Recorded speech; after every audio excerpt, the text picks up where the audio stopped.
Every night at exactly 9:30 p.m., a strange woman appeared in Shivapura village. Villagers closed their doors early. She sold old rust keys. One night, traveler named Arjun entered the village. When woman knocked the door, Arjun opened. She said, "This key will protect you."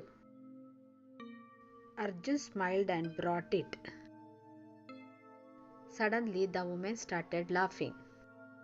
The wind stopped, light went off, and she disappeared.